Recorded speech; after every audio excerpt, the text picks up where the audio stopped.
doing in this respect? Thank you. Yes, take some notes in case we have some other questions so that we can get them. The human factor, and especially in ferry boat, we've seen this again and again in the Philippines, in coastal states, in Indonesia and other places where there's very heavy loss and continuously disasters in this respect.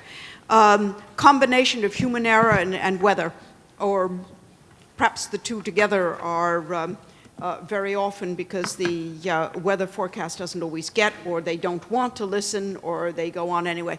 Be pleased to hear it. Over here, a question. Bonjour, je suis Philippe Robert du Sanctuaire Pélagos en Méditerranée. Nous avons compris que la limitation des risques dépend de cette chaîne importante qui vient de nous être exposée. Parmi cette chaîne, on a vu également qu'un dispositif d'équipement embarqué sur les navires peut avoir un rôle précieux. On a également vu qu'il y a simplement, de ce que j'ai compris, une trentaine de navires qui soient équipés de ce dispositif. Est-ce que ce ne serait pas intéressant d'en avoir davantage, et est-ce qu'on peut faire quelque chose pour cela? Je ne connais pas du tout le coût, j'imagine que c'est un coût important, mais ça me paraît être un élément aussi précieux d'avoir un plus grand nombre de compagnies concernées. Merci. The question concerns the specialized equipment, Gilles, that you brought up, or maybe other such devices for other aspects. Why such a limited number of vessels are equipped? Is it a matter of cost? And it comes back to the question I asked you earlier, to what extent in the future, can we foresee devices of this kind or others being required? Yes, s'il vous plaît. Une question pour l'OMI. Avec nos amis italiens, nous avons un véritable bijou, un sanctuaire qui est le détroit des Bouches de Bonifacio, qui est emprunté par 10 bâtiments par jour et qui est un endroit difficile et qui est un endroit merveilleux et que nous voudrions protéger. Est-ce que l'OMI pourrait nous aider pour interdire les bateaux dangereux pour traverser ce détroit? You got that question. That one's for you. Another question? Yes, over here. Good morning. Fernando Aguilera from Rising Technologies. Coming back from these technologies, FOR systems, I would like to address this question to know if it is complicated to pre-install these systems on retrofit on the ships. I'm sorry, could you repeat that again? Yes, is it complicated? It is easy or complicated to pre-install these systems in retrofit on the ships. In retrofitting? Yes. Gilles, that will be for you, the retrofitting of these. And if anyone has, in this audience, which is also very expert, knowledge of other systems, please bring it also to our attention. Yes, I think there's another question over here, yes. Oui, Ecochar, Association toulonnaise pour la protection de l'environnement. Je voudrais poser des questions. Hier, on a parlé des rives nord et des rives sud de la Méditerranée. Hier, on a parlé de l'union de la Méditerranée. Et aujourd'hui, on voit une image de satellite où il y a des très grands blancs au niveau de la rive sud de la Méditerranée. Est-ce que ces images satellites, on pourrait les avoir aussi sur la rive sud de la Méditerranée? William, I think that's a little bit for you, the south part of the Mediterranean, or perhaps even other areas of the world. Do we have the same kind of, I know that you're only, you're specialized on the European, but what else exists, and what about the southern part of the Mediterranean? Not only the satellite image, but perhaps also the follow-up problem that you mentioned.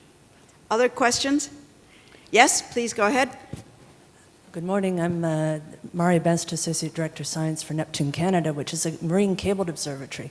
And I have to say, one of the things that I was interested in hearing about today was early warning systems, not just for oil spills and things like that, but things that are certainly close to our interests, as things like tsunamis and some natural disasters that affect coastal areas. And certainly part of that we're very involved in looking at is how do you coordinate at a national and international scale early warning systems? I think that perhaps the WMO and yourself also, please take some notes on these questions, because I'll come back to you to ask you to answer them. Yes? Further questions this morning? Yes? S'il vous plaît. Everyone woke up early, yes? Oui, Eudes Riblier, président d'Armateurs de France. Je voudrais simplement réagir à la carte que nous a montrée Willem de Ruyter. Les armateurs vertueux que nous sommes en ont ras-le-bol de voir que sur des zones entières en Europe, les voyous des mers peuvent continuer à polluer de façon totalement libre et qu'il y a des zones où on sait qu'il y a des pollutions nombreuses qui sont faites et sur lesquelles les États n'ont visiblement pas les moyens de réagir. L'Europe pourrait-elle organiser une aide à ces États côtiers de façon à ce qu'il n'y ait plus en Europe de zones sur lesquelles les voyous des mers peuvent polluer librement? Merci. That question is a bit to everyone. The map that Willem brought with us, the reaction is, you know, the thugs of the sea, if you wish, the voyous of the seas. Ship owners themselves don't want to see them getting away with it. So what can be done? Any other questions before we turn around to answer them? Yes, please.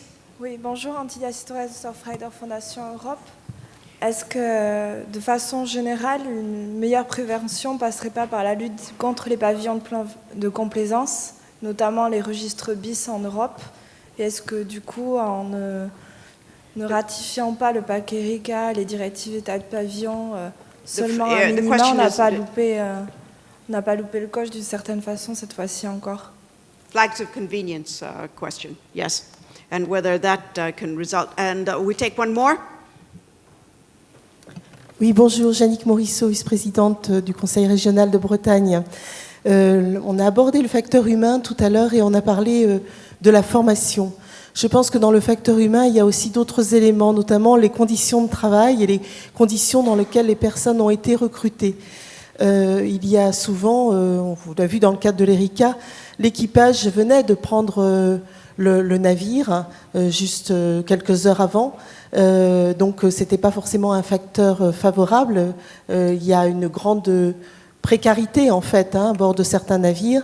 Je pense que ça joue aussi un rôle, et aussi les conditions de recrutement par ces agences de manning font que souvent les capitaines ou les membres d'équipage hésitent à faire part de l'incident qui s'est produit parce qu'ils ont peur de perdre leur emploi. Et on l'a vu assez souvent.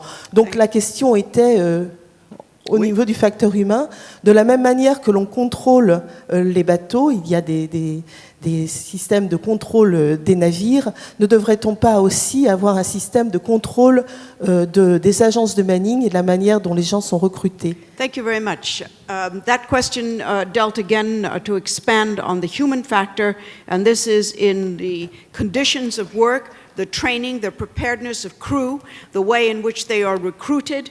Are there things that can be done in that respect?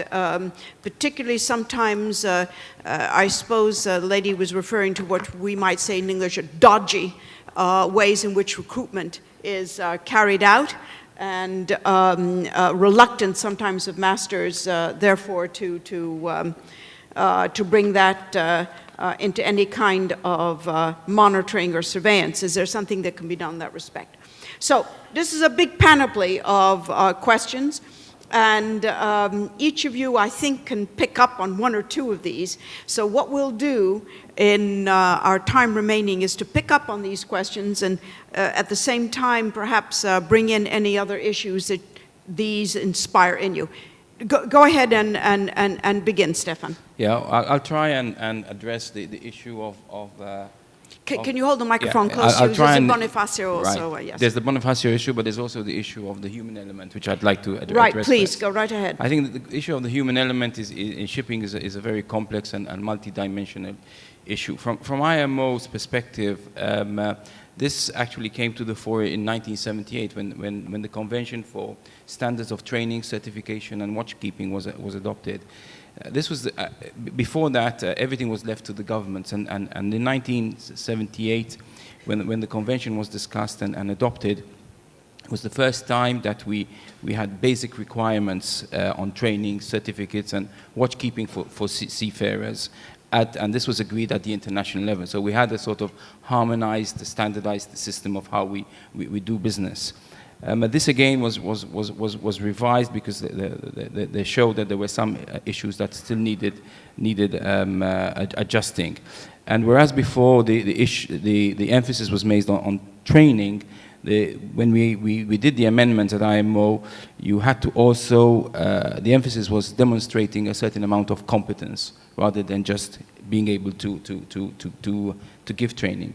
And parties also to the convention were requested or are obliged to submit information to IMO concerning the training, the certification, and procedures, and the way they implement the provisions of the convention. And there's a so-called white list of parties, which are actually shown on basically there's a white list of parties which are giving full support to the convention, and this means that IMO now has a list of what is being done by the parties and whether they're giving full acknowledgement to Let's the... continue